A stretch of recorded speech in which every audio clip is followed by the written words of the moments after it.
Bom, pessoal, então, em relação ao vídeo anterior, né, nós fizemos o teste T de amostras independentes, né? Então, eu mostrei para vocês usando o intervalo de confiança, da diferença e fazendo o teste de hipótese, como a gente verifica se há diferença significativa entre as médias. Agora, nessa questão bem aqui que eu estou mostrando para vocês, essa número 2, tá? Depois eu vou colocar esse material aqui lá no grupo também, no Siga. Então, vocês vão poder fazer essa primeira questão, tá? Eu também vou preparar mais questões. Então, vocês vão fazer essa primeira. Vocês vão ver que é só seguir mais ou menos como eu fiz na anterior. Aqui, eu vou mostrar para vocês aqui rapidamente nesse vídeo como é que faz a 2 e a 3, tá? E a 3. Então, que no caso vai ser como se fosse uma comparação, como se fosse não, é a comparação com um valor padrão. E nós vamos ter o teste de duas caudas e eu vou mostrar como é o teste de uma cauda também para vocês. Então, olha só, nessa questão 2 você tem o seguinte: o método titulométrico usado na determinação de cálcio em calcário foi testado pela análise de um calcário referência contendo 30,10% de cal. Então, o que acontece? A amostra ela tem esse valor aqui já nela. Esse valor é um valor de referência. Ah, como é que eles sabem? Isso é determinado através de análises interlaboratoriais, tá? Outra coisa, interlaboratoriais, que é o que? Enviado para vários laboratórios e eles usam os seus métodos já consolidados para se chegar a um consenso, a um valor que seja um valor padrão, um valor de referência. Outra coisa que pode ser feita, pode ser usado um método já consolidado.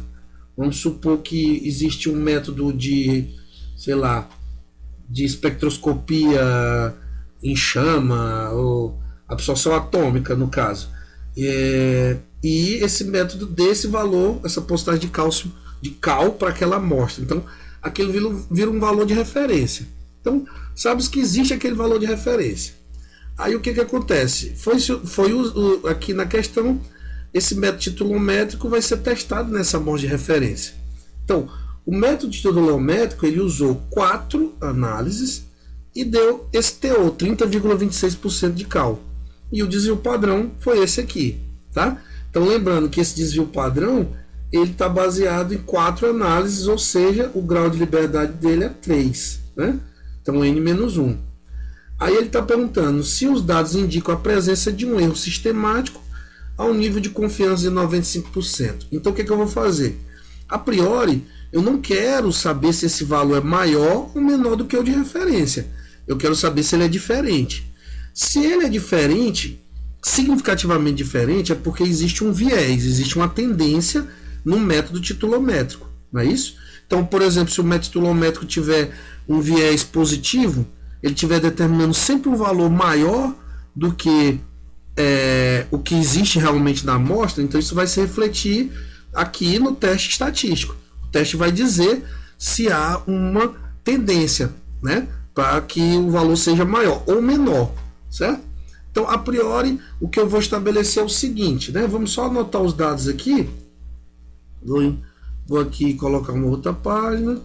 E aí, uma página estilo do papel liso. Então, vamos lá, vamos anotar os dados. O N é igual a 4. O valor de referência, você tem aqui o seguinte, o N, então a segunda questão, o N é igual a 4. O valor de referência, que eu vou chamar de XV, é 30,10% de cal, tá? O valor, a média determinada foi 30,26%, com uma estimativa de desvio padrão de 0,085%. Então, 0,085%. Essa é a estimativa do desvio padrão. Bom, então eu vou no nível de confiança a 95%, eu vou verificar se há um viés. Então, vou fazer novamente pelo intervalo de confiança e pelos testes de hipótese. Observe. Primeiro, eu vou determinar o intervalo de confiança que há aqui. Então, eu preciso do valor de T. Eu preciso de T para 3 graus de liberdade e para 95% de confiança. Então, eu tenho que ir lá na tabela, né? Vou lá na tabelinha E está aqui o T para 3 graus de liberdade e 95% de confiança. Eu tenho 3,18. Então, esse T, 3,18, eu vou usar para calcular o intervalo de confiança ao redor dessa média. Ou seja, eu tenho que calcular o intervalo de confiança em que o valor verdadeiro está contido, né? Com 95% de probabilidade. Então, eu vou fazer o seguinte, eu vou ter que esse intervalo de confiança para mim, né? Ele vai ser x barra mais ou menos t vezes s dividido pela raiz de n. Lembrando que como é uma média, o erro da média é s sobre a raiz de n. Então vai ficar que μ, que é o valor verdadeiro, ele vai ser 30,26% mais ou menos 3,18, que é o valor de t, vezes 0,085%, dividido pela raiz de 4, que é o número de medidas, né? Então, fazendo essa conta, você vai ter o seguinte, que o valor verdadeiro, com 95% de confiança, ele está contido no intervalo de, vamos fazer a conta. Então, esse valor dá 0,13515, 0,135, tá? Então, 0,135. Então, o que é que você tem? 30,26 mais ou menos 0,135. Então, eu vou aproximar para duas casas, vai ficar 30,26 mais ou menos 0,14. Lembrando, terminou em 5, eu quero para duas casas, eu vou para o par mais próximo. 35 é mais próximo do 40, né? Então, eu subo para o 4, não do 20, né? Então, como eu já expliquei no outro vídeo. Então, 30,26 mais ou menos 0,14. O que vai acontecer? Quais são os limites de confiança a 95%? Quais são? Os limites de confiança são 30,26 menos 0,14 dá 30,12% até 30,38%. Observem que o valor de referência, que eu vou repetir aqui, o valor de referência ele é 30,10%. O valor de referência ele é 30,10%. E ele não está contido nesse intervalo de confiança. Observe que o intervalo de confiança está indo de 30,12 até 30,38. Então, o valor verdadeiro determinado pelo método titulométrico, ele tem 95% de confiança dentro desse intervalo. Como o valor verdadeiro, que é a minha referência, está fora, então eu posso dizer que o método titulométrico ele apresenta um viés. Ele apresenta um viés, no caso aqui, positivo. Ele está demonstrando que o valor determinado por ele é maior do que o de referência. Então, existe uma tendência. Aí, pessoal, você pode investigar o método titulométrico, investigar os equipamentos, investigar o analista, para saber por que ele está determinando acima. Tá? Então, é assim que se detecta um viés. Tá? Nesse caso simples aqui. Beleza? Para dar o mesmo resultado, só que agora com o teste de hipótese, né? Então, dando o mesmo resultado, vamos usar uma outra abordagem. Né? A outra abordagem é a seguinte. Qual é a hipótese nula? A hipótese nula é que o valor determinado pelo método titulométrico, o valor verdadeiro, é igual ao valor que eu vou chamar de μV, né? Que é o valor verdadeiro. Isso aqui é o valor de referência. Ah, Samuel, lá em cima tu chamou de XV. Mas é porque é o seguinte, eu chamei de XV porque é como se eu estivesse pegando uma estimativa disso aqui. Então aqui é mais no campo populacional mesmo. Eu tenho o valor verdadeiro e eu tenho o meu valor verdadeiro determinado pelo método. Então eles têm que ser iguais. Né? Então lembre que eu disse que a hipótese nula sempre vai tratar da igualdade. Então ela está dizendo que são iguais. Qual é a hipótese alternativa? Como eu disse, eu não estou interessado se esse aqui é maior do que esse ou menor. Ainda não é o caso, né, do meu contexto aqui. Na outra questão nós vamos ver algo que seja assim. Então, eu estou interessado na diferença, se ele é diferente. Como eu estou interessado na diferença e não me interessa o lado que se ele é maior ou se é menor, então eu vou fazer o meu teste ele é de duas caudas, tá? Então o teste ele é assim, caramba. O teste ele é assim, caramba. Mais ou menos aqui uma gaussiana. O meu teste ele vai ser assim. Eu tenho aqui um chamado T crítico, né? que é menos T crítico. Essa cauda aqui, ela tem que ter 2,5%. E eu tenho aqui o meu T crítico, só que é mais T crítico, é o valor positivo. Lembrando que aqui no meio é 0. Então, aqui vai ter 2,5%. Por que 2,5%, 2,5%? Eu estou checando, eu tenho que checar dos dois lados, porque eu tenho uma diferença, não tenho maior ou menor. E aqui no meio eu tenho 95% da área da gaussiana, né, da curva T. Então, o que acontece? Isso aqui tem 2,5% e aqui 2,5%. Então, esse T crítico é o T tabelado, é o T que eu vou lá na tabela, né? O meu T crítico, que eu pego na tabela, a gente já viu agora há pouco que ele tem que ser o T para 3 graus de liberdade e 95% de confiança. Não esqueça que no problema aqui, o meu N é igual a 4, né? Não esquecer disso, que o meu N é igual a 4. Logicamente, os graus de liberdade são 3. E eu estou fazendo um nível de confiança de 95%. Lá na tabela, esse T é 3,18, né? 3,18. Então, esse é o meu T crítico. Ele é 3,18. Ok. Então, aqui é menos 3,18 e aqui é mais 3,18. E aí eu vou checar se o meu T calculado, certo? O meu T calculado, se ele cai aqui. Para esse tipo de teste, comparando com um valor de referência, eu tenho que é o meu mi, meu valor verdadeiro, menos o valor verdadeiro estimado pelo teste, pelo método que você está testando, o valor de referência dividido pelo erro, né? Pelo erro. Como o valor de referência ele é um valor único, ele não tem certeza, digamos assim, ali na questão só foi fornecido 30,10. Quem tem certeza aqui é a minha medida, é o meu 30,26, né? Que tem um desvio padrão. Então, o erro dessa média vai ser o desvio padrão dividido pela raiz de n, puramente. Então, o que vai acontecer? O T calculado, ele vai ser... Quem é que estima esse mi? É a minha média que eu tenho lá. Quem é que estima esse mi v aí, esse valor verdadeiro? É o valor de referência que eu tenho. Então, o S é a minha estimativa do desvio padrão sobre a raiz de n. Então, vai ficar 30,26 menos 30,10 sobre 0,085 dividido pela raiz de 4. Então, quanto vai dar esse T calculado? T calculado, ele vai dar quanto? Estou fazendo a continha aqui rapidão. Então, esse valor, ele dá 3,7647. 7647, aproximando para duas casas, né? Que aqui eu tenho 3,18 duas casas, 3,76, certo?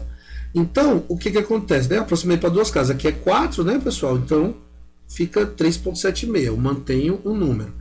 Então, 3,76, quando eu olho aqui para a minha curva, pintar de outra cor aqui, de ver, quando eu olho aqui para a minha curva, o 3,18 está aqui. Então, o 3,76, ele está para cá, 3,76.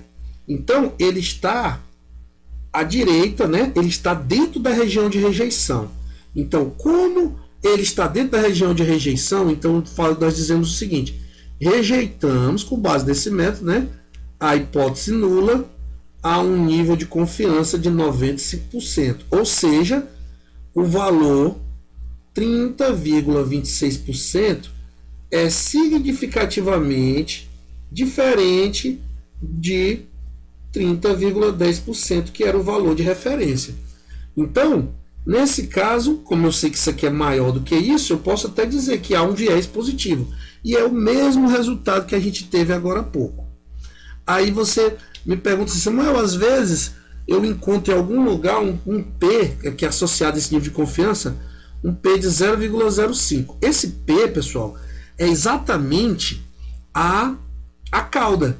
Então, esse P, se eu somar aqui no T crítico, isso aqui com isso aqui, dá 5%, que é 0,05. Agora, observe que o meu resultado, o meu T calculado, é 3,76. Eu vou fazer uma gaussianinha bem aqui, né? Os programas, eles vão te fornecer esse T, esse P, melhor dizendo, né? Que é basicamente a mesma coisa que a gente fez aqui. Tu tem uma gaussiana, o teu T calculado foi 3,76. Então, observa, menos 3,76. Como é um teste de duas caudas, eu tenho menos 3,76, que era o que eu estava checando, e o mais 3,76. Então, observa que quando eu tinha bem aqui no T crítico, que era menos 3,18, aqui no menos 3,18, e bem aqui no mais 3,18, essa cauda, ela somava as duas, dava 0,05. Óbvio que agora, como a cauda diminuiu um pouquinho, veio para cá para a direita, e essa aqui foi mais para lá para a esquerda, a caudazinha ela diminuiu um pouquinho. Essa curva ela não é linear nessa região. Se ela fosse linear, eu podia fazer uma interpolação para achar essa área. Mas eu não tenho como, eu teria que usar a equação correta, para calcular essa área. Existem programas, programas que dão, mas existem tabelas online, né, na internet, que eles te dão esse valor de P. Então observa, uma coisa que a gente pode dizer com certeza é que o P desse teste é menor do que 0,05. Por quê? Porque eu vim um pouquinho mais para cá e vim um pouquinho mais para a esquerda. Então, como daqui para lá e daqui para lá somado é 0,05, daqui para lá e daqui para lá somado dá menor do que 0,05. Então, eu vou, só rapidão, eu vou olhar aqui num site rapidinho. Então, nesse site aqui, ó, que está mostrando na tela, né, eu só coloquei P-Value, isso aqui, T-Test, né, Calculator. Aí apareceu isso aqui. O que acontece? Aí eu coloquei 3,76, porque em inglês ele não entende a vírgula, né? E aí coloquei 3 graus de liberdade. Aí ele vai comparar com a tabela. Ele não precisa me mostrar a tabela. Aí eu coloquei aqui no nível de significância no P de 0,05, que é 95%, né? E coloquei que era de duas caudas. E aí ele me deu o valor de P de 0,3289. Então, esse P aqui associado a 3,76, ele tem um valor de 0,03289. 63, né? Vamos botar aqui. Ou seja, realmente menor do que 0,05. Então, com essa probabilidade, não é isso? Então, ele está dizendo aqui, ó, que ele é significativo num P menor do que 0,05. Ou seja, pessoal, a gente está admitindo o quê? A gente está admitindo que a gente está admitindo o seguinte, que esse resultado, 3,76 não, o resultado de 30,26, ele está associado a um intervalo que ele é significativamente diferente do valor de referência, ou seja, o valor de referência não está contido ali. Então, eu só admito, no máximo, uma diferença de, no máximo, 0,05, né? Se passar disso, ou seja, se for menor a cauda, não é? Se essa cauda estreita for menor, então eu não posso dizer que aquele valor é significativamente igual ao 30,26, tá? Então, é assim que se faz um teste de hipótese, certo? Você tem que pensar isso, né, esse P aqui, em termos das probabilidades, tá? Associado a cada um daqueles números. E lembrar que a gente transforma aqueles números em scores, né? Scores de T, no caso. Assim como a gente fazia lá com Z para calcular as integrais. Não é isso? Então, é assim que se faz a comparação com um valor de referência. Bom, no caso, eu vou aproveitar logo e fazer a outra questão, que agora a comparação é com o valor, só que agora vai ser de uma cauda, tá? Vai ser de uma cauda. Então é o seguinte, o esgoto e os poluentes industriais lançados em um corpo de água, pode ser uma lagoa, um rio, tá, pessoal? Podem reduzir a concentração de oxigênio dissolvido e afetar negativamente espécies aquáticas. Em um estudo, foram feitas leituras semanais no mesmo local, em um rio, durante um período de 2 meses. Então, ó, o cara determinou O2 dissolvido durante 8 semanas, né? 2 meses. Então, o que acontece? Esse valor, essas determinações aí, elas geraram, eu vou usar essa parte aqui, tá? Elas geraram o quê? Geraram não tá, já está dito aqui embaixo, tá? Que a média é 4,89 e um desvio padrão de 0,402 ppm, certo? Aí ele diz assim: os cientistas consideram que 5 ppm é o nível de O2 dissolvido que é limítrofe para a sobrevivência dos peixes, ou seja, se o nível estiver abaixo de 5 ppm, os peixes não sobrevivem, digamos assim. Então eu vou checar se esse valor, que é a média daquele conjunto lá, se ele é significativamente diferente, certo? Desculpa, diferente não. Se ele é significativamente menor do que 5 ppm. Então, como eu já sei que vou fazer esse teste, então eu vou fazer o seguinte, né? Eu vou pegar a hipótese nula, é o seguinte, eu disse que a hipótese nula é sempre a igualdade, né? Então, o valor determinado no teste, ele é igual ao valor, a um valor de referência, né? Que é o μV. Ou ainda, isso aqui implica que você tem o valor verdadeiro é igual a 5 ppm, tá? 5 ppm. Qual é a minha hipótese alternativa? É que esse valor é menor do que esse valor de referência. Então, quando eu tenho aqui a minha gaussiana, eu vou checar só essa cauda aqui. Então, por isso que é um teste de uma cauda. Cauda, no sentido de cauda mesmo, é de cauda com L não, cauda. Então, observe o seguinte, qual é a diferença? Agora, essa cauda ela vai ter que trazer 5% da área, certo? Eu estou avaliando para um P de 0,05, não é isso? Então, os 95% ele está aqui. Então, eu vou checar eu só tenho uma região de rejeição, eu só tenho uma cauda. Então, olha só, qual é o T crítico para isso aí? Aí vem um detalhe, o T crítico, que é o pontinho que está bem aqui, que é o T crítico, eu tenho que ir na tabela. Ora, pessoal, a tabela ela me dá sempre o T de duas caudas.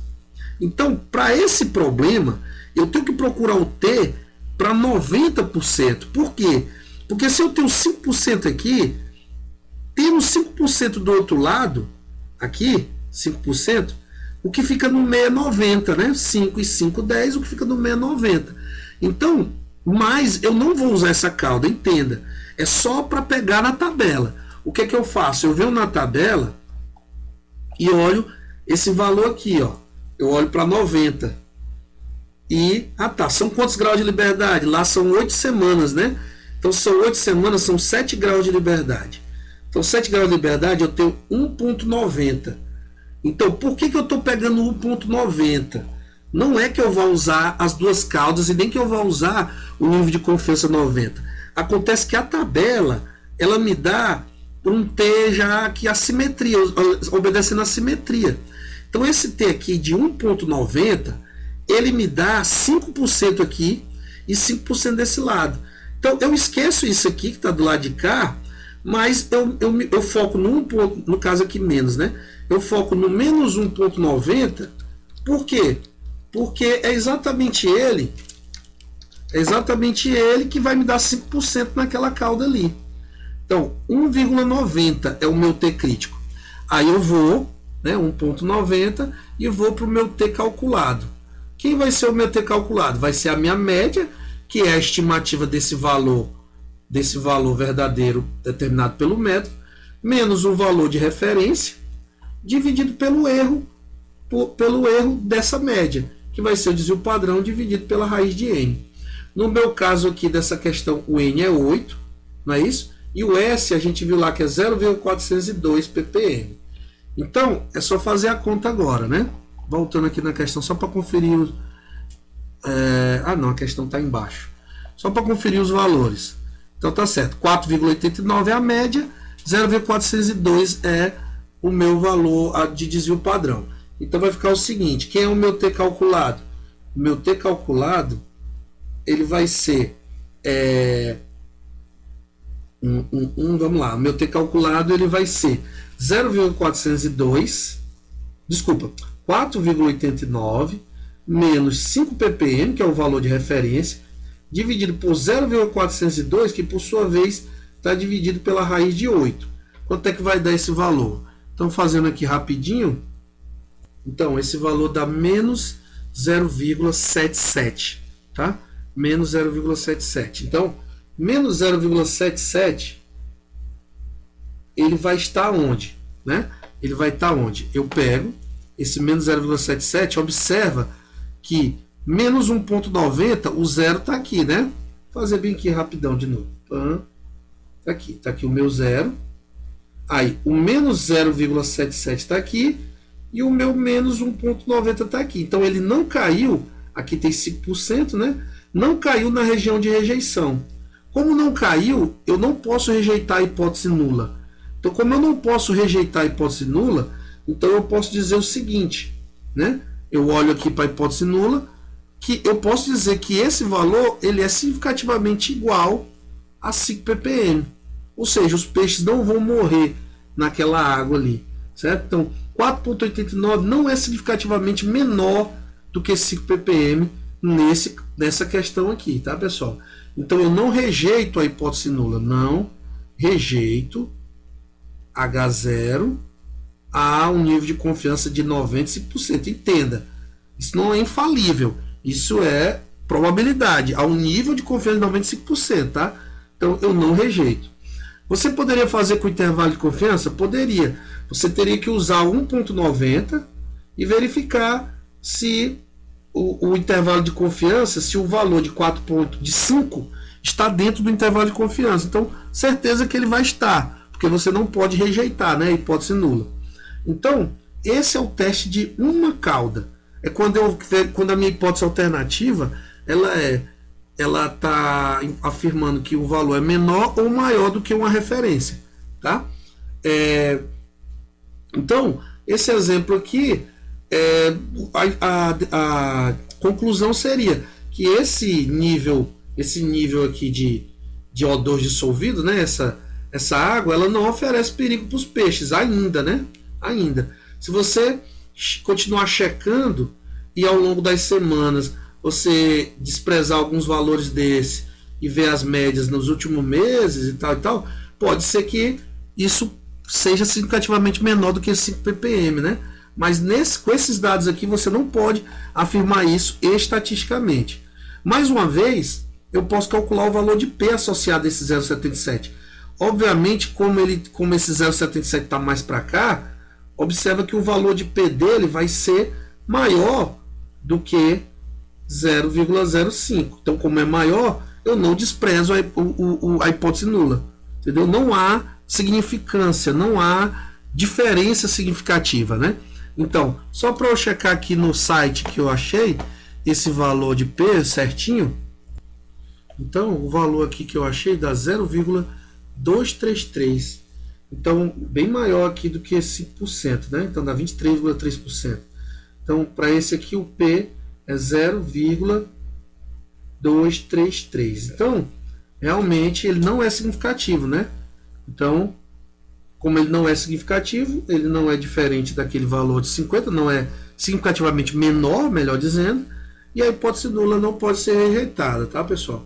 Então, esses são testes importantíssimos em química e em todas as determinações que você vai fazer. Todas. Não existe medida sem certeza e não existe nenhuma inferência científica sem isso aqui. A gente vê direto, vê vários trabalhos em que as pessoas não ligam para a estatística e são publicados, mas esses são aqueles trabalhos que você não consegue reproduzir no laboratório, que tem muita coisa que você pega artigos lá da China, dos Estados Unidos, de onde for, que não tem rigor estatístico, você tenta reproduzir e não consegue, porque as medidas elas flutuam, certo? Então eu tenho que indicar se a minha flutuação é aleatória ou se é sistemática, e a maneira de fazer isso é realizando os testes estatísticos, especialmente os testes de hipótese, tá? Próximo vídeo eu vou mostrar o teste T pareado, tá? O teste T pareado, que também é uma situação que pode acontecer. E nesse teste T pareado, depois desse teste T pareado, nós vamos estar aptos para falar sobre quadrados mínimos. Aí eu vou falar de quadrados mínimos e mostrar os modelos e análise de variância, tá, pessoal? Seguimos.